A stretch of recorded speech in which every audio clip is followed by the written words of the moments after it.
ਕਰਨੈਲਪੁਰ Khalsa college ਸਰਵਿਲਨ Jalandhar, professor Joga Singh, doctor ਧਰਨੇਵਰ ਜੀ, ਕਮਲਜੀਤ ਕੌਰ ਅਤੇ ਹੋਰ ਸਾਰੇ ਵਿਦਿਆਰਥੀਓ, ਸਰੋਤਿਓ, ਅਧਿਆਪਕ ਸਾਹਿਬਾਨ, ਫਤਿਹ ਦੀ ਸਾਂਝ ਪਾਉਂਦੇ ਹਾਂ। ਵਾਹਿਗੁਰੂ ਜੀ ਕਾ ਖਾਲਸਾ, ਵਾਹਿਗੁਰੂ ਜੀ ਕੀ ਫਤਿਹ।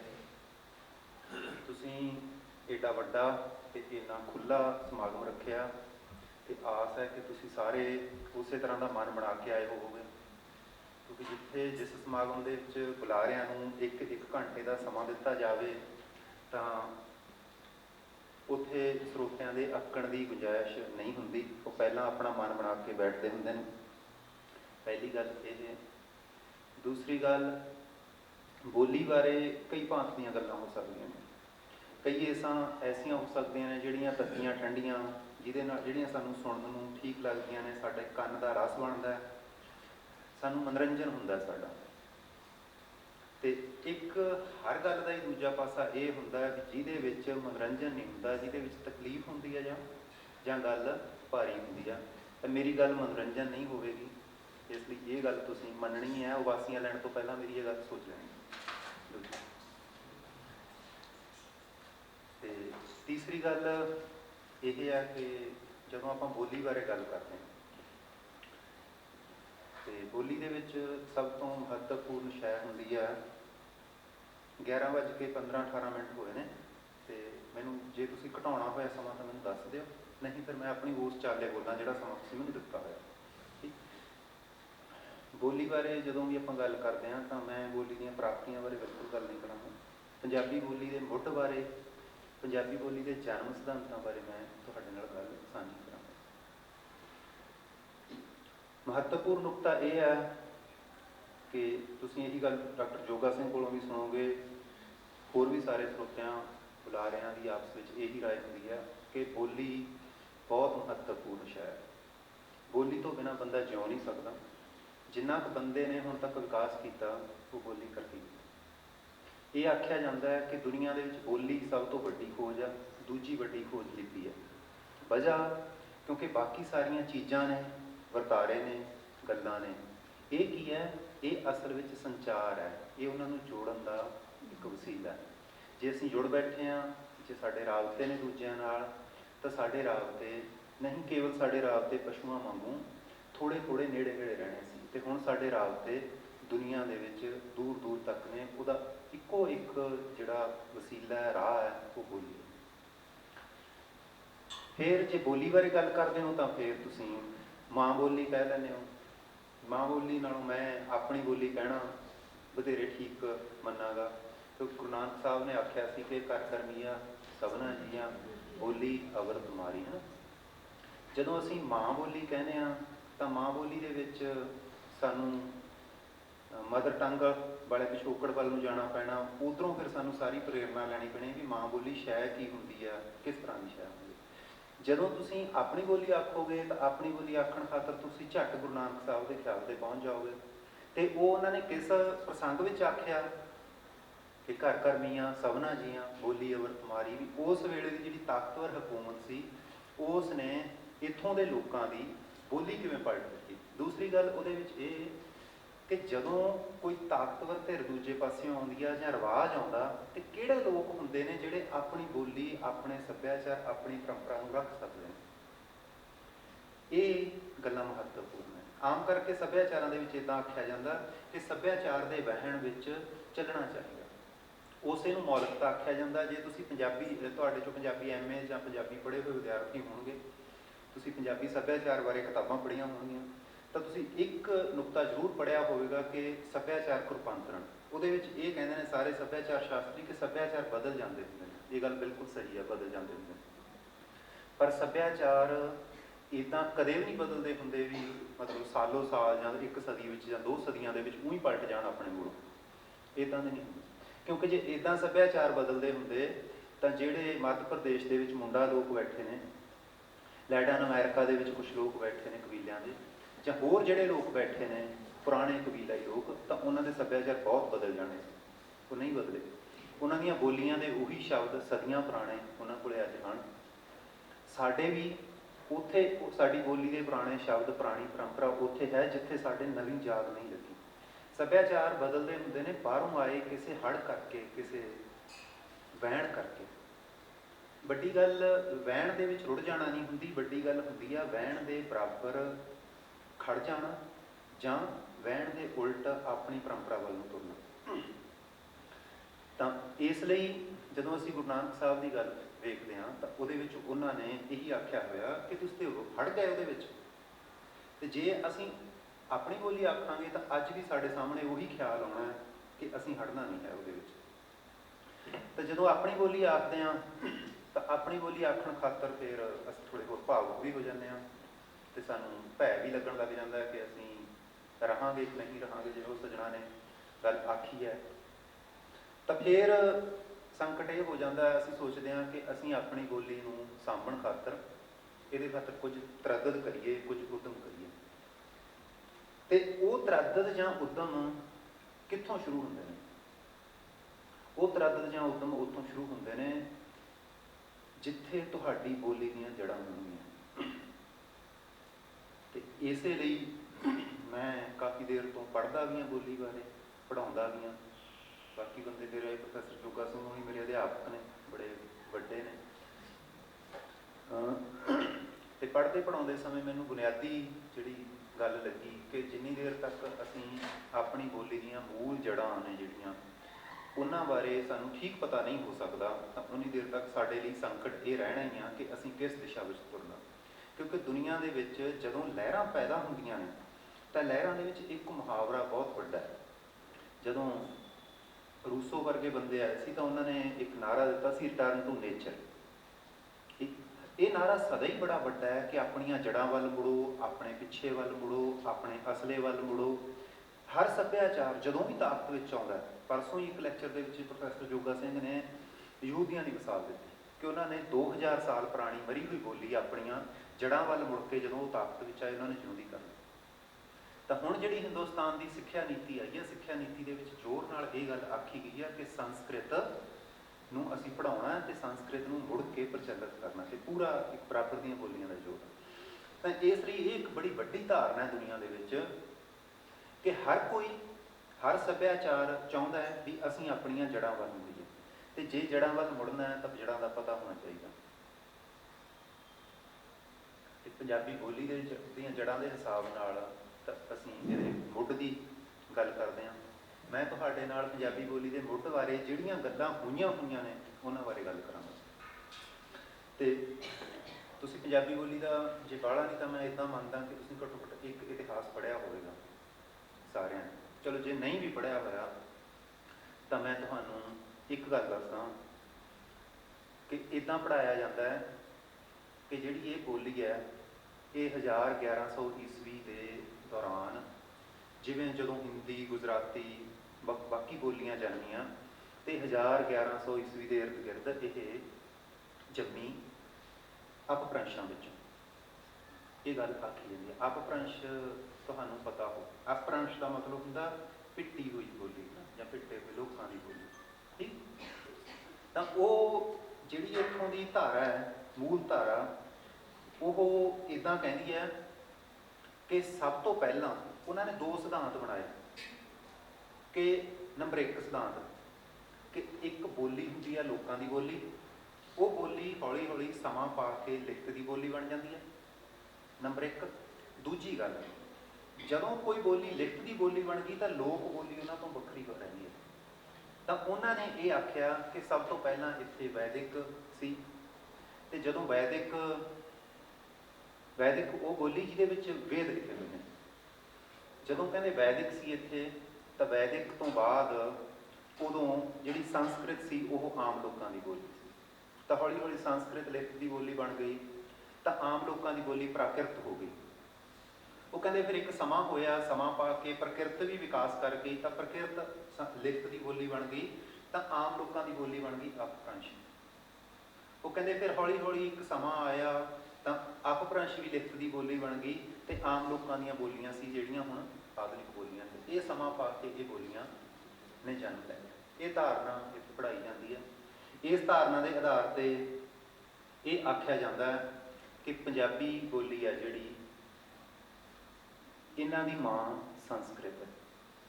ਜਿਸ ਤਰ੍ਹਾਂ ਗੁਜਰਾਤੀ, ਬੰਗਾਲੀ, ਹੋਰ ਸਾਰੀਆਂ ਨੇ ਜਿਹੜੀਆਂ ਜਿਨ੍ਹਾਂ ਨੂੰ ਭਾਰਤੀ ਆਰੀਆਂ ਬੋਲੀਆਂ ਆਖਿਆ ਜਾਂਦਾ, ਭਾਰਤੀ ਆਰੀਆ ਬੋਲੀਆਂ, ਇਹ ਕਹਿੰਦੇ ਉਹਨਾਂ ਤੋਂ ਪੈਦਾ ਹੋਈ ਬੋਲੀ ਹੈ। ਇਹ ਇੱਕ ਸਿਧਾਂਤ ਹੈ। ਦੂਸਰਾ ਸਿਧਾਂਤ ਮੈਂ ਤੁਹਾਡੇ ਨਾਲ ਜਿਹੜੇ ਸਿਧਾਂਤ ਕਰ ਰਹੇ, ਦੂਸਰਾ ਸਿਧਾਂਤ ਹੈ ਤਾਂ ਉਹ ਇਹੀ, ਇਸ ਨੂੰ ਆਰੀਆ ਸਿਧਾਂਤ ਆਖਦੇ ਨੇ। ਦੂਸਰਾ ਸਿਧਾਂਤ ਵੀ ਆਰੀਆ ਸਿਧਾਂਤ ਹੈ, ਤੇ ਉਹ ਸਿਧਾਂਤ ਦੇ ਬਾਰੇ ਫਰਕ ਸਿਰਫ ਇੰਨਾ ਕੁ ਹੈ ਕਿ ਉਹ ਕੁਛ ਜੈਨ ਤੇ ਬ੍ਰਾਹਮਣ ਗ੍ਰੰਥਾਂ ਦੇ ਹਵਾਲੇ ਨਾਲ ਹੀ ਆਖਿਆ ਜਾਂਦਾ ਨਾ, ਜੈਨ ਤੇ ਗੈਰ ਬ੍ਰਾਹਮਣ ਗ੍ਰੰਥਾਂ ਦੇ ਹਵਾਲੇ ਨਾਲ ਹੀ ਆਖਿਆ ਜਾਂਦਾ ਕਿ ਜਿਹੜੀ ਅਪਭ੍ਰੰਸ਼ ਬੋਲੀ ਹੈ ਤੇ ਉਹ ਆਰੀਆ ਬੋਲੀ ਨਹੀਂ ਹੈ, ਉਹ ਅਸਲ ਵਿੱਚ ਇੱਥੋਂ ਦੇ ਮੂਲ ਲੋਕਾਂ ਦੀ ਬੋਲੀ ਹੈ। ਤੇ ਅਪਭ੍ਰੰਸ਼ ਉਹਦੇ ਵਿੱਚ ਜਿਹੜੇ ਸ਼ਬਦ ਸਨ ਉਹਨਾਂ ਤੋਂ ਸੰਸਕ੍ਰਿਤ ਬਿਲਕੁਲ ਵੱਖਰੀ ਧਾਰਾ ਦੀ ਬੋਲੀ। ਦੂਜਾ ਇਹ ਖਿਆਲ ਆਖਿਆ ਜਾਂਦਾ। ਤੀਜਾ ਇੱਕ ਮਤ ਹੈ ਜਿਹੜਾ ਪੰਜਾਬੀ ਬੋਲੀ ਦੇ ਜਨਮ ਬਾਰੇ, ਉਹ ਇਹ ਆਖਿਆ ਜਾਂਦਾ ਕਿ ਪੰਜਾਬੀ ਬੋਲੀ ਇਹ ਆਰੀਆ ਤੋਂ ਪਹਿਲਾਂ ਦੀ ਹੈ। ਠੀਕ ਹੈ, ਜਦੋਂ ਤੁਸੀਂ ਇਤਿਹਾਸ ਪੜ੍ਹਿਆ ਹੋਣਾ ਸਾਰੇ ਵਿਦਿਆਰਥੀਆਂ ਨੇ, ਠੀਕ ਹੈ, ਤੇ ਆਰੀਆ ਨੇ ਇੱਥੇ ਲਗਭਗ 3500 4000 ਸਮੇਂ ਦੇ ਦੌਰਾਨ 4000 ਸਾਲ ਪਹਿਲਾਂ ਇੱਥੇ ਹਮਲਾ ਕੀਤਾ ਸੀ। ਉਹ ਹਮਲੇ ਤੋਂ ਬਾਅਦ ਉਹਨਾਂ ਦਾ ਪ੍ਰਚਲਨ ਹੋਇਆ, ਤੇ ਕਹਿੰਦੇ ਵੀ ਪੰਜਾਬੀ ਬੋਲੀ ਆ ਅਸਲ ਵਿੱਚ ਉਹ ਉਦੋਂ ਪੁਰਾਣੀ ਆ। ਤੇ ਇਹ ਜਿਹੜਾ ਮਤ ਹੈ ਇਹ ਵੀ ਕਾਫੀ ਤਾਕਤਵਰ ਮਤ ਹੈ, ਪਰ ਆਪਣੇ ਸਕੂਲਾਂ ਕਾਲਜਾਂ ਵਿੱਚ ਵੇਖਣ ਨੂੰ ਨਹੀਂ ਮਿਲਦਾ। ਇੱਕ ਚੌਥਾ ਮਤ ਹੈ, ਚੌਥਾ ਇਹ ਹੈ, ਇਹ ਖਾਸ ਕਰ ਪਾਕਿਸਤਾਨ ਦੇ ਵਿੱਚ ਥੋੜਾ ਚੱਲਿਆ, ਉਹ ਜਾਂ ਇੱਥੇ ਵੀ ਕੁਝ ਬੰਦਿਆਂ ਨੇ, ਮੈਂ ਤੁਹਾਡੇ ਨਾਲ ਰਾਏ ਕਰਾਂਗਾ, ਦੱਸਾਂਗਾ ਤੁਹਾਨੂੰ ਉਹਦੀ। ਉਹ ਇਹ ਹੈ ਕਿ ਮੁਸਲਮਾਨਾਂ ਦੀ ਆਮਦ ਤੋਂ ਬਾਅਦ ਇੱਥੋਂ ਦੀਆਂ ਜਿਹੜੀਆਂ ਲੋਕ ਬੋਲੀਆਂ ਸਨ ਉਹਨਾਂ ਦਾ ਇੱਕ ਰਾਬਤਾ ਬਣਿਆ ਅਰਬੀ ਫਾਰਸੀ ਨਾਲ। ਉਹ ਕਹਿੰਦੇ ਅਰਬੀ ਫਾਰਸੀ ਨਾਲ ਇੱਥੋਂ ਦੀਆਂ ਬੋਲੀਆਂ ਦਾ ਰਾਬਤਾ ਬਣਨ ਤੋਂ ਬਾਅਦ, ਉਹਨਾਂ ਦੇ ਸੱਭਿਆਚਾਰਕ ਮਿਲਾਪ, ਸੱਭਿਆਚਾਰਕ ਸੰਯੋਗ ਤੋਂ ਬਾਅਦ ਇੱਕ ਬੋਲੀ ਪੈਦਾ ਹੋਈ, ਉਹ ਨਵੀਆਂ ਬੋਲੀਆਂ ਦੇ ਵਿੱਚੋਂ ਪੰਜਾਬੀ ਬੋਲੀ। ਇਹ ਆਖਿਆ ਜੀ। ਇਹ ਖਾਸ ਕਰ ਉਹ ਵਿਦਵਾਨ ਕਹਿੰਦੇ ਨੇ ਜਿਹੜੇ ਵਿਦਵਾਨਾਂ ਨੇ ਉਰਦੂ ਦੀ ਇਤਿਹਾਸਕਾਰੀ ਕੀਤੀ ਹੈ। ਅਖੀਰ ਤੇ ਜਾ ਕੇ ਅਸੀਂ ਵੇਖਾਂਗੇ ਕਿ ਪੰਜਾਬੀ ਬੋਲੀ ਦੀ ਜਿਹੜੀ ਇਤਿਹਾਸਕਾਰੀ ਆ ਉਹ ਅਸਲ ਵਿੱਚ ਪੰਜਾਬੀ ਬੋਲੀ ਦੀ ਇਤਿਹਾਸਕਾਰੀ ਹੈ ਹੀ ਨਹੀਂ, ਉਹ ਕੀ ਹੈ। ਠੀਕ ਹੈ, ਇਹ ਇੱਕ ਮੰਗ ਹੈ। ਤਾਂ ਜੇ ਹੁਣ ਅਸੀਂ ਹਰੇਕ ਮਤ ਬਾਰੇ ਸਾਰਿਆਂ ਬਾਰੇ ਆਪਾਂ ਗੱਲ ਕਰਨੀ ਹੋਵੇ ਥੋੜੀ ਤਾਂ ਉਹਦੇ ਵਿੱਚ ਵੇਖਣ ਵਾਲੀ ਗੱਲ ਇਹੀ ਹੈ, ਥੋੜੀ ਜਿਹੀ ਤਫਸੀਲ ਆਪਾਂ ਨੂੰ ਕਰਨੀ ਪੈਣੀ ਹੈ। ਤੇ ਪਹਿਲਾ ਜਿਹੜਾ ਇੱਥੇ ਪ੍ਰਭਾਵੀ, ਅਸਰਦਾਰ ਤੇ ਵੱਡਾ ਮਤ ਹੈ ਉਹ ਆਰੀਆ ਬੋਲੀ ਹੈ ਕਿ ਪੰਜਾਬੀ ਬੋਲੀ ਦੀ ਮਾਂ ਸੰਸਕ੍ਰਿਤ। ਇੱਥੇ ਜਿਹੜਾ ਇਹ ਮੈਟਾਫਰ ਘੜਿਆ ਗਿਆ ਨਾ ਵੀ ਬੋਲੀਆਂ ਭੈਣਾਂ ਹੁੰਦੀਆਂ ਨੇ, ਬੋਲੀਆਂ ਮਾਵਾਂ ਧੀਆਂ ਹੁੰਦੀਆਂ ਨੇ, ਇਹ ਇੱਕ ਲੱਜਾ ਰਾਮ ਮਹਿਤਾ ਸੀ ਬੰਬਈ ਦਾ ਲੇਖ 1925 ਦੇ ਵਿੱਚ, ਉਹਨੇ ਘੜਿਆ ਸੀ। ਉਹ ਕਹਿੰਦਾ ਇੱਥੋਂ ਦੀ ਜਿਹੜੀ ਸਾਰੀਆਂ ਬੋਲੀਆਂ ਦੀ ਮਾਂ ਹੈ ਉਹ ਸੰਸਕ੍ਰਿਤ ਹੈ।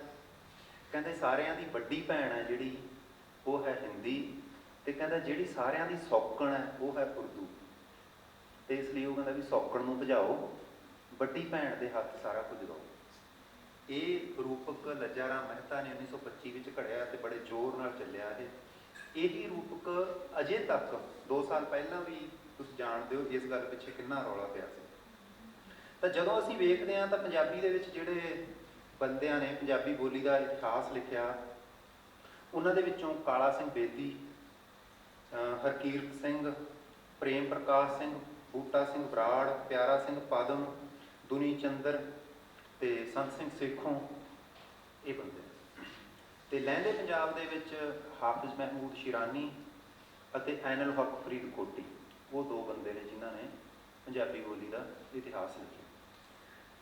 ਤਾਂ ਜਿਹੜੇ ਇੱਥੇ ਦੇ ਬੰਦੇ ਨੇ ਜਿਵੇਂ ਕਾਲਾ ਸਿੰਘ ਬੇਦੀ, ਪ੍ਰੇਮ ਪ੍ਰਕਾਸ਼, ਇਹ ਸਾਰੇ ਇਹੀ ਗੱਲ ਕਹਿੰਦੇ ਨੇ ਕਿ ਪੰਜਾਬੀ ਬੋਲੀ ਆਰੀਆ ਬੋਲੀ ਹੈ। ਜੇ ਤੁਹਾਨੂੰ ਮੈਂ ਇੱਕ ਟੂਕ ਪੜ੍ਹ ਕੇ ਸੁਣਾਵਾਂ ਤਾਂ ਕਾਲਾ ਸਿੰਘ ਬੇਦੀ ਕਹਿੰਦਾ ਆਰੀਆ ਲੋਕ ਆਪਣੀ ਮਹੱਤਵਪੂਰਨ ਬੋਲੀ ਆਪਣੇ ਨਾਲ ਲਿਆਏ। ਇਹ ਭਾਸ਼ਾ ਵਾਸਤਵ ਵਿੱਚ ਭਾਰਤ ਅੰਦਰ ਪਹਿਲੀ ਪ੍ਰਾਕਿਰਤ ਹੈ ਜਿਸ ਨੂੰ ਅੱਜ ਅਸੀਂ ਭੁਲੇਖਿਆਂ ਤੋਂ ਬਚਣ ਦੀ ਵੈਦਿਕ ਜਾਂ ਵੈਦਿਕ ਸੰਸਕ੍ਰਿਤ ਨਾਲ ਯਾਦ ਕਰਦੇ ਹਾਂ। ਪ੍ਰੇਮ ਪ੍ਰਕਾਸ਼ ਨੇ ਜਿਹੜੀ ਲੱਜਾ ਰਾਮ ਮਹਿਤਾ ਵਾਲੀ ਗੱਲ ਹੈ ਬਹੁਤ ਮੋੜ ਕੇ ਦੁਬਾਰਾ ਪੰਜਾਬੀ 'ਚ ਸਥਾਪਿਤ ਕੀਤੀ। ਪ੍ਰੇਮ ਪ੍ਰਕਾਸ਼ ਤੋਂ ਪਹਿਲਾਂ ਇਹ ਗੱਲ ਖਤਮ ਹੋ ਗਈ ਸੀ। ਤੇ ਜਦੋਂ ਪ੍ਰੇਮ ਪ੍ਰਕਾਸ਼ ਨੇ ਇਹ ਗੱਲ ਸਥਾਪਿਤ ਕੀਤੀ ਤੇ ਉਹ ਲਿਖਦਾ ਹੈ, ਕਹਿੰਦਾ ਸੰਸਕ੍ਰਿਤ ਦਾ ਆਧੁਨਿਕ ਭਾਰਤੀ ਭਾਸ਼ਾਵਾਂ ਨਾਲ ਉਹ ਰਿਸ਼ਤਾ ਹੈ ਜਿਹੜਾ ਜਨਨੀ ਅਤੇ ਜਾਇਜ਼ ਹੈ। ਇਹ ਜਨਨੀ ਤੇ ਜਾਇਜ਼ ਵਾਲਾ ਰਿਸ਼ਤਾ ਪੰਜਾਬੀ ਵਿੱਚ ਅੱਜ ਵੀ ਕਈ ਸਦੀਆਂ ਪਿੱਛੋਂ ਬਾਖੂਬੀ ਝਲਕਦਾ।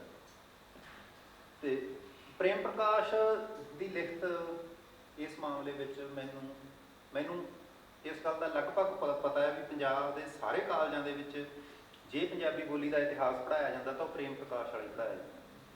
ਤੇ ਜੇ ਤੁਸੀਂ ਵੇਖਣਾ ਹੋਵੇ ਪੰਜਾਬੀ ਬੋਲੀ ਦਾ ਜਿਹੜਾ ਸਭ ਤੋਂ ਦਿਸ਼ਾਹੀਣ ਇਤਿਹਾਸ ਹੈ ਉਹ ਪ੍ਰੇਮ ਪ੍ਰਕਾਸ਼ ਸਿੰਘ ਨੇ ਹੀ ਲਿਖਿਆ। ਬਾਕੀਆਂ ਵਿੱਚ ਪਿਆਰਾ ਸਿੰਘ ਪਾਦਮ, ਸੰਤ ਸਿੰਘ ਸੇਖੋਂ, ਕਾਲਾ ਸਿੰਘ ਬੇਦੀ, ਵਿਦਿਆ ਭਾਸਕਰ ਅਰਨ, ਇਹਨਾਂ ਦਾ ਮੁਕਾਬਲਤਨ ਬਹੁਤ ਫਰਕ ਹੈ ਇਹਦੇ ਨਾਲ। ਉਹ ਫਿਰ ਵੀ ਕੋਈ ਗੱਲ ਤਰਕ ਨਾਲ, ਉਹ ਕਿਸੇ ਭਾਸ਼ਾ ਵਿਗਿਆਨਕ ਨੁਕਤੇ ਨਾਲ, ਸਮਾਜੀ ਭਾਸ਼ਾ ਵਿਗਿਆਨਕ ਕਾਰਨਾਂ ਨਾਲ ਉਹ ਕਰਦੇ ਨੇ, ਹੈ ਨਾ। ਤਾਂ ਪ੍ਰੇਮ ਪ੍ਰਕਾਸ਼ ਦੀ ਇਹਦੇ ਵਿੱਚੋਂ ਤੁਹਾਨੂੰ ਮੈਂ ਇਹ ਗੱਲ ਇਸ ਥਾਂ ਤੋਂ ਇਹ ਕਹਿਣਾ ਵੀ ਤੁਸੀਂ ਜਦੋਂ ਪ੍ਰੇਮ ਪ੍ਰਕਾਸ਼ ਨੂੰ ਪੜ੍ਹਨਾ ਹੈ ਤਾਂ ਤੁਸੀਂ ਬਹੁਤ ਹੀ ਸੁਚੇਤ ਹੋ ਕੇ ਪੜ੍ਹਨਾ, ਕਿਉਂਕਿ ਅਸੀਂ ਪੜ੍ਹਾਉਣ ਵਾਲੇ ਵੀ ਹਾਂ ਜਿਹੜੇ, ਅਸੀਂ ਵੀ ਬੱਚਿਆਂ ਨੂੰ ਇੱਦਾਂ ਪੜ੍ਹਾਉਂਦੇ ਹਾਂ ਕਿ ਉਹਨਾਂ ਦੇ ਨੰਬਰ ਵਧੀਆ ਆ ਜਾਣ। ਤੇ ਅਗਾਂਹ ਵੀ ਜਦ ਇਹੀ ਆ ਵੀ ਚੈੱਕ ਕਰਨ ਵਾਲੇ ਵੀ ਅਸੀਂ ਹੁੰਦੇ ਨੇ, ਕਿਉਂ ਅਸੀਂ ਹੀ ਆ ਚੈੱਕ ਕਰਨ ਵਾਲੇ ਵੀ, ਘੁੰਮ ਕੇ ਤੁਹਾਡੇ ਪੇਪਰ ਮੇਰੇ ਕੋਲੇ ਆ ਗਏ, ਮੇਰੇ ਤੁਹਾਡੇ ਕੋਲੇ ਚਲੇ ਗਏ, ਇਸ ਤਰ੍ਹਾਂ ਦਾ ਹੀ ਹੁੰਦਾ ਨਾ। ਤਾਂ ਇਹਦੇ ਵਿੱਚੋਂ ਸੇਖੋਂ ਵੀ, ਵਿਦਿਆ ਭਾਸਕਰ ਅਰਨ ਵੀ, ਇਹ ਸਾਰੇ ਬੰਦੇ ਨੇ। ਤਾਂ ਜਦੋਂ ਅਸੀਂ ਵੇਖਦੇ ਹਾਂ, ਮੈਂ ਜਦੋਂ ਇਹ ਪੜ੍ਹਿਆ ਇਹਨਾਂ ਸਾਰੀਆਂ ਬੋਲੀਆਂ ਦੇ ਇਤਿਹਾਸ, ਤਾਂ ਇਹਨਾਂ ਨੇ ਪੰਜਾਬੀ ਬੋਲੀ ਨੂੰ ਜਦੋਂ ਸੰਸਕ੍ਰਿਤ ਤੋਂ ਜਨਮੀ ਕਿਹਾ ਤਾਂ ਇਹਨਾਂ ਨੇ ਤਰੀਕਾ ਕਿਹੜਾ ਵਰਤਿਆ, ਜਿਹਨੂੰ ਅਸੀਂ ਵਿਧੀ ਕਹਿੰਦੇ ਹਾਂ, ਖੋਜ ਵਿਧੀ। ਤਾਂ ਖੋਜ ਵਿਧੀ ਇਹਨਾਂ ਨੇ ਕਰੀ ਕਿ ਇਹ ਧਾਰਨਾਵਾਂ ਜਿਹੜੀਆਂ ਇਹ ਸ਼ਬਦਾਂ ਅਤੇ ਧੁਨੀਆਂ ਦੇ ਮੇਲ ਵਿੱਚੋਂ ਇਹਨਾਂ ਨੇ ਇਹ ਧਾਰਨਾਵਾਂ ਕੱਢੀਆਂ ਕਿ ਪੰਜਾਬੀ ਬੋਲੀ ਦੇ ਜਿਹੜੇ ਸ਼ਬਦ ਨੇ ਉਹ ਸੰਸਕ੍ਰਿਤ ਨਾਲ ਮਿਲਦੇ ਨੇ ਤੇ ਧੁਨੀਆਂ ਸੰਸਕ੍ਰਿਤ ਨਾਲ। ਜੇ ਤੁਸੀਂ ਇਸ ਗੱਲ ਨੂੰ ਵੇਖਣਾ ਹੋਵੇ ਨਾ, ਤੁਸੀਂ IPA ਸੁਣੀ ਹੈ, ਇੰਟਰਨੈਸ਼ਨਲ ਫੋਨੈਟਿਕ ਅਲਫਾਬੈਟ, ਉਹ 100 ਚਿੰਨ੍ਹਾਂ ਦੇ ਵਿੱਚ ਸਿਮਟੀ ਹੋਈ ਹੈ, ਹੈ ਨਾ। ਅੰਗਰੇਜ਼ੀ ਵਾਲਿਆਂ ਨੂੰ ਥੋੜ੍ਹਾ ਜਿਹਾ ਵੱਧ ਪਤਾ ਹੋ ਸਕਦਾ। ਤਾਂ ਜੇ ਇਹਦਾ ਮਤਲਬ ਵੀ 100 ਚਿੰਨ੍ਹਾਂ ਦੇ ਵਿੱਚ ਸਿਮਟੀ ਹੋਈ ਇੱਕ IPA ਹੈਗੀ, ਤਾਂ ਇਹਦਾ ਮਤਲਬ ਸਾਰੀ ਦੁਨੀਆ ਦੀਆਂ ਬੋਲੀਆਂ ਦੇ ਜਿਹੜੇ ਚਿੰਨ੍ਹ ਨੇ ਤੇ ਉਹਨਾਂ ਦੀਆਂ ਆਵਾਜ਼ਾਂ ਨੇ ਉਹ ਰਲਦੀਆਂ ਮਿਲਦੀਆਂ ਨੇ, ਪਹਿਲੀ ਗੱਲ। ਦੂਜੀ ਗੱਲ, ਜਿਹੜੀਆਂ ਸੰਸਕ੍ਰਿਤ ਨਾਲ ਸਾਡੀਆਂ ਧੁਨੀਆਂ ਰਲਦੀਆਂ ਨੇ ਉਹ ਤਾਂ ਮਤਲਬ ਹੋਰਾਂ ਨਾਲ ਵੀ ਬਹੁਤ ਰਲਦੀਆਂ ਨੇ, ਅੰਗਰੇਜ਼ੀ ਨਾਲ ਵੀ ਰਲ ਜਾਂਦੀਆਂ ਨੇ ਸਾਡੀਆਂ ਧੁਨੀਆਂ। ਤੇ ਧੁਨੀਆਂ ਦੇ ਮਿਲਾਪ ਨੂੰ ਲੈ ਕੇ ਇਸ ਦੇ ਆਧਾਰ ਦੇ ਉੱਤੇ ਕਿਸੇ ਬੋਲੀ ਦੇ ਵਿੱਚ ਆਪਸ ਵਿੱਚ ਰਿਸ਼ਤਾ ਸਿੱਧ ਕਰਨਾ, ਇਹ ਇਸ ਗੱਲ ਨੂੰ ਤੁਸੀਂ ਠੀਕ ਭਾਸ਼ਾ ਵਿਗਿਆਨਕ ਨਹੀਂ ਕਹਿ ਸਕਦੇ। ਇਹਦਾ ਮਤਲਬ ਸਾਡਾ ਕਿਸੇ ਨਾਲ ਵੀ ਬਣ ਜੂ ਰਿਸ਼ਤਾ, ਜਿਹਨੂੰ ਅਸੀਂ ਜਾਣਦੇ ਵੀ ਨਹੀਂ ਨਾ। ਮੰਨ ਲਓ ਲੈਟਿਨ ਅਮਰੀਕਾ ਦੀ ਕਿਸੇ ਬੋਲੀ ਨਾਲ ਜਾਂ ਕਿਤੇ ਵੀ ਹੋਰ ਦੂਰ ਜਾ ਕੇ ਤੁਸੀਂ ਜਿੱਥੇ ਮਰਜ਼ੀ ਬਣਾ ਲਓ, ਉੱਥੇ ਹੀ ਬਣ ਜਾਣਾ ਰਿਸ਼ਤਾ, ਜੇ ਇਹ ਤਰੀਕਾ ਕਰਨਾ। ਦੂਸਰੀ ਗੱਲ ਸ਼ਬਦਾਂ ਦੀ, ਸ਼ਬਦਾਂ ਦਾ ਤਾਂ ਮਾਮਲਾ ਹੀ ਐਸਾ ਹੈ ਕਿ ਸ਼ਬਦਾਂ ਦੇ ਵਿੱਚੋਂ ਖਾਸ ਕਰ ਨਾਂਵ, ਉਹ ਤਾਂ ਐਡਾ ਖੁੱਲ੍ਹਾ ਭੰਡਾਰ ਹੈ, ਕੱਪੜਿਆਂ ਵਾਂਗੂ ਆ। ਜਿੱਥੋਂ ਮਰਜ਼ੀ ਜਾਓ ਤੁਸੀਂ, ਕਿਤੇ ਟੋਰਾਂਟੋ ਚਲੇ ਜਾਓ, ਵੈਨਕੂਵਰ ਚਲੇ ਜਾਓ, ਲੰਡਨ ਚਲੇ ਜਾਓ, ਪੰਜਾਬ ਚਲੇ ਜਾਓ, ਜਲੰਧਰ ਆ ਜਾਓ, ਫਗਵਾੜੇ ਆ ਜਾਓ, ਪਟਿਆਲੇ ਆ ਜਾਓ, ਜਿੱਥੋਂ ਮਰਜ਼ੀ ਖਰੀਦੋ, ਕੱਪੜਿਆਂ ਵਾਂਗੂ ਤਾਂ ਤੁਹਾਡੇ ਨਾਲ ਚਿੰਬੜੇ ਜਾਂਦੇ। ਸ਼ਬਦਾਂ ਦਾ, ਨਾਂਵ ਦਾ ਐਡਾ ਸੰਕਟ ਨਹੀਂ ਹੈ। ਤੇ ਇਹ ਜਿਹੜੇ ਪੰਜਾਬੀ ਬੋਲੀ ਦੇ ਇਤਿਹਾਸ ਨੇ, ਇਹਨਾਂ ਇਤਿਹਾਸਾਂ ਨੇ ਜਦੋਂ ਸਿੱਧ ਕੀਤਾ ਪੰਜਾਬੀ ਬੋਲੀ ਨੂੰ, ਤਾਂ ਉਹਨਾਂ ਦਾ ਮੂਲ ਜ਼ੋਰ ਪੰਜਾਬੀ ਦੇ ਨਾਮ ਸ਼ਬਦਾਂ 'ਤੇ ਰਿਹਾ ਤੇ ਨਾਮ ਸ਼ਬਦਾਂ ਦੀਆਂ ਜਿਹੜੀਆਂ ਸਾਂਝਾਂ ਨੇ ਉਹਨਾਂ ਨੂੰ ਦੱਸ ਕੇ। ਤੇ ਜਿਹੜੀਆਂ ਪੰਜਾਬੀ ਦੀਆਂ ਖੁੱਲ੍ਹੀਆਂ ਸ਼ਬਦ ਸ਼੍ਰੇਣੀਆਂ ਨੇ, ਤੁਹਾਨੂੰ ਪਤਾ ਹੋਊਗਾ ਨਾ ਵੀ ਅਸੀਂ ਬੰਦ ਸ਼ਬਦ ਸ਼੍ਰੇਣੀਆਂ, 9 ਜਿਹੜੀਆਂ ਸ਼ਬਦ ਸ਼੍ਰੇਣੀਆਂ ਨੇ ਨਾ, ਠੀਕ ਆ, ਪਾਰਟ ਆਫ ਸਪੀਚ ਕਹਿੰਦੇ ਹੋ ਤੁਸੀਂ ਅੰਗਰੇਜ਼ੀ ਵਿੱਚ, ਤੇ ਉਹਨਾਂ 9 ਦੇ ਵਿੱਚੋਂ ਅਸੀਂ ਕੁਛ ਖੁੱਲ੍ਹੀਆਂ ਕਹਿੰਦੇ ਹਾਂ, ਕੁਛ ਬੰਦ ਕਹਿੰਦੇ ਹਾਂ, ਹੈ ਨਾ। ਤੇ ਨਾਮ ਤੇ ਵਿਸ਼ੇਸ਼ਣ ਖੁੱਲ੍ਹੀਆਂ 'ਚ ਆਉਂਦੇ ਨੇ, ਤੇ ਜਿਵੇਂ ਕਿਰਿਆ ਹੋ ਗਏ, ਆਪਣੇ ਪ੍ਰਣਾਮ ਹੋ ਗਏ, ਤੇ ਇਹ ਬੰਦ 'ਚ ਆਉਂਦੀਆਂ ਨੇ, ਹੈ ਨਾ। ਤਾਂ ਜਿਹੜੀਆਂ ਬੰਦ ਸ਼ਬਦ ਸ਼੍ਰੇਣੀਆਂ ਨੇ, ਤਾਂ ਉਹਨਾਂ ਦੇ ਆਧਾਰ 'ਤੇ ਜਾਂ ਵਿਆਕਰਨਕ ਨੁਕਤਿਆਂ ਦੇ ਆਧਾਰ 'ਤੇ ਇਹਨਾਂ ਬੋਲੀਆਂ ਦੇ ਵਿੱਚ ਕੋਈ ਸਾਂਝ ਦੱਸਣ ਦਾ ਯਤਨ ਨਹੀਂ ਹੋਇਆ ਤੇ ਨਾ ਹੀ ਪੜਤਾਲਣ ਦਾ ਯਤਨ ਹੋਇਆ। ਤਾਂ ਇਸ ਲਈ ਜਦੋਂ ਅਸੀਂ ਇਹ ਵੇਖਦੇ ਹਾਂ ਕਿ ਇਹ ਜਿਹੜੀ ਧਾਰਨਾ ਹੈ ਪੰਜਾਬੀ ਬੋਲੀ ਸੰਸਕ੍ਰਿਤ ਤੋਂ ਜਨਮੀਆਂ, ਤਾਂ ਇਹਦੇ ਵਿੱਚ ਕੋਈ ਮਾਮਲਾ ਹੈ, ਠੀਕ ਹੈ, ਕਿਉਂਕਿ ਜਿਹੜੀ ਵਿਧੀ ਹੈ ਦੱਸਣ ਦੀ ਵਿਧੀ, ਉਹ ਠੀਕ ਤਰੀਕਾ ਨਹੀਂ। ਅੱਛਾ, ਜਦੋਂ ਫਿਰ ਅਸੀਂ ਇਹ ਵੇਖਣਾ ਹੋਵੇ ਤਾਂ ਫਿਰ ਅਸੀਂ ਕੁਝ ਸਵਾਲ ਬਣਾਉਣੇ ਹੁੰਦੇ ਹਾਂ ਨਾ। ਆਪਾਂ ਰਿਸਰਚ ਵਾਲੇ ਸਾਰੇ ਬੰਦੇ ਹੀ ਐਸੇ ਹੁੰਦੇ ਹਾਂ ਕਿ ਅਸੀਂ ਜਦੋਂ ਗੱਲ ਕਰਨੀ ਹੋਵੇ ਤਾਂ ਆਪਾਂ ਸਵਾਲ ਬਣਾਉਂਦੇ ਹਾਂ। ਤਾਂ ਸਵਾਲ ਬਣਾਉਣ ਵੇਲੇ ਪਹਿਲੀ ਗੱਲ ਤਾਂ ਇਹ ਹੈ ਕਿ ਸੰਸਕ੍ਰਿਤ ਜਿਹੜੀ ਬੋਲੀਏ ਬਾਹਰੋਂ ਆਏ ਹਮਲਾਵਰਾਂ ਦੀ ਆ, ਤਾਂ ਉਹ ਇੱਥੋਂ ਦੇ ਲੋਕਾਂ ਦੀ ਮਾਂ ਬੋਲੀ ਦੀ ਜਨਮਦਾਤੀ ਕਿਵੇਂ ਹੋ ਸਕਦੀ ਹੈ? ਬੁਨਿਆਦੀ ਸਵਾਲ। ਜਨਮਦਾਤੀ ਉਹ ਬੋਲੀ ਹੋਊ ਜਿਹੜੇ ਇੱਥੋਂ ਦੇ ਲੋਕਾਂ ਦੀ ਹੋ। ਇਹ ਹੋ ਸਕਦਾ ਹੈ ਵੀ ਉਹਦਾ ਪਤਾ ਨਾ ਹੋਵੇ ਸਾਨੂੰ, ਇਹ ਮਾਮਲਾ ਹੋ ਸਕਦਾ। ਦੂਸਰੀ ਗੱਲ, ਡਾਕਟਰ ਸੇਵਕ ਸਿੰਘ ਤੁਹਾਡੇ ਨਾਲ ਕਦੇ ਰਾਬਤਾ ਇਹ ਕਰਾ ਦੇਣਗੇ, ਉਹਨਾਂ ਦਾ ਪ੍ਰੋਫੈਸਰ ਜੋਗਾ ਸਿੰਘ ਦੇ ਵਿਦਿਆਰਥੀ ਨੇ, ਚੰਗਾ ਪੜ੍ਹਨ ਲਿਖਣ ਵਾਲਿਆਂ ਨੇ ਭਾਸ਼ਾ ਵਿਗਿਆਨ ਦੇ ਖੇਤਰ ਵਿੱਚ। ਉਹਨਾਂ ਨੇ ਇੱਕ ਸਵਾਲ ਉਠਾਇਆ, ਉਹ ਕਹਿੰਦੇ ਵੀ ਬੜੀ ਸਾਫ਼ ਜੀ ਗੱਲ ਹੈ ਵੀ ਇੱਥੋਂ ਦੇ ਜਿਹੜੇ ਲੋਕ ਨੇ, ਜਦੋਂ ਅਸੀਂ ਪੜ੍ਹਦੇ ਹਾਂ ਵੀ ਜਦੋਂ ਇੱਥੇ ਆਰੀਆ ਆਏ ਤਾਂ ਇੱਥੋਂ ਦੀ ਸੱਭਿਅਤਾ ਬਹੁਤ ਮਜ਼ਬੂਤ, ਬਹੁਤ ਵਿਕਸਿਤ ਸੀ ਅਤੇ ਇਹਨਾਂ ਦਾ ਵਪਾਰ ਯੂਰਪ ਤੱਕ ਚੱਲਦਾ ਸੀ, ਕਿਉਂਕਿ ਤੁਰਕੀ ਮੱਧ ਸੀਗਾ ਜਿੱਥੇ ਸਾਰੇ ਵਪਾਰੀ ਮਿਲਦੇ ਸਨ, ਤਾਂ ਉੱਥੇ ਤੱਕ ਇਹਨਾਂ ਦਾ ਆਮ ਸੀ। ਠੀਕ ਹੈ, ਕੁਛ ਬੰਦੇ ਤਾਂ ਇਸ ਤਰ੍ਹਾਂ ਦੇ ਕਹਿੰਦੇ ਨੇ ਵੀ ਯੂਨਾਨ ਦੇ ਜਿਹੜੇ ਪੁਰਾਣੇ ਕੁਛ ਚਿੰਨ੍ਹ ਨੇ ਅਤੇ ਉਹਨਾਂ ਨਾਲ ਸਾਡੇ ਇੱਥੋਂ ਦੇ ਜਿਹੜੇ ਪੂਰਵ ਆਰੀਆ ਲੋਕ ਸਨ, ਜਿਨ੍ਹਾਂ ਨੂੰ ਅਸੀਂ ਕਹਿੰਦੇ ਹਾਂ ਹੜੱਪਾ ਸੱਭਿਅਤਾਈ, ਉਹਨਾਂ ਨਾਲ ਕੁਛ ਨਾ ਕੁਛ ਰਾਬਤੇ ਦਾ ਪਤਾ ਲੱਗਦਾ। ਤਾਂ ਜਦੋਂ ਅਸੀਂ ਉਹਨਾਂ ਦੀਆਂ ਪੁਰਾਣੇ ਘਰ ਵੇਖਦੇ ਹਾਂ, ਹੈ ਨਾ, ਸਾਡੇ ਤਾਂ ਬਿਲਕੁਲ ਰੋਪੜ ਅਤੇ ਮੇਰੇ ਫਤਿਹਗੜ੍ਹ ਸਾਹਿਬ ਦੇ ਨਾਲ ਪਿੰਡ ਸੰਘੋਲ ਹੈ 10 ਕਿਲੋਮੀਟਰ 'ਤੇ, ਅਤੇ ਉਹਨਾਂ ਸਾਰਿਆਂ ਦੇ ਵਿੱਚ ਜਦੋਂ ਅਸੀਂ ਵੇਖਦੇ ਹਾਂ, ਮੈਂ ਸੋਚਿਆ ਤਾਂ ਇਸ ਮੈਨੂੰ ਲੱਗਦਾ ਬੰਦ ਹੋ ਜਾਊਗਾ ਇਹ। ਅੱਛਾ ਹਾਂ, ਤਾਂ ਉਹ ਇੰਨੇ ਮਜ਼ਬੂਤ ਅਤੇ ਇੰਨੇ ਤਾਕਤਵਰ ਨੇ, ਇੰਨੇ ਵਿਕਸਿਤ ਨੇ ਸਾਰੇ ਨੁਕਤਿਆਂ ਤੋਂ, ਤਾਂ ਇੱਦਾਂ ਨਹੀਂ ਆਖਿਆ ਜਾ ਸਕਦਾ ਵੀ ਉਹਨਾਂ ਕੋਲ ਬੋਲੀ ਨਹੀਂ ਸੀ। ਤਾਂ ਸੇਵਕ ਸਿੰਘ ਦਾ ਸਵਾਲ ਇਹੀ ਹੈ ਕਿ ਜਿਹੜੇ ਲੋਕ ਇੱਥੇ ਰਹਿੰਦੇ ਸਨ ਉਹ ਕੁਛ ਤਾਂ ਬੋਲਦੇ ਹੀ ਹੋਣਗੇ, ਅਤੇ ਫਿਰ ਉਹ ਕਿੱਥੇ ਆ? ਦੂਜਾ ਸਵਾਲ ਇਹ ਹੈ। ਇੱਕ ਹੋਰ ਉਹ ਗੱਲ ਕਹਿੰਦੇ ਨੇ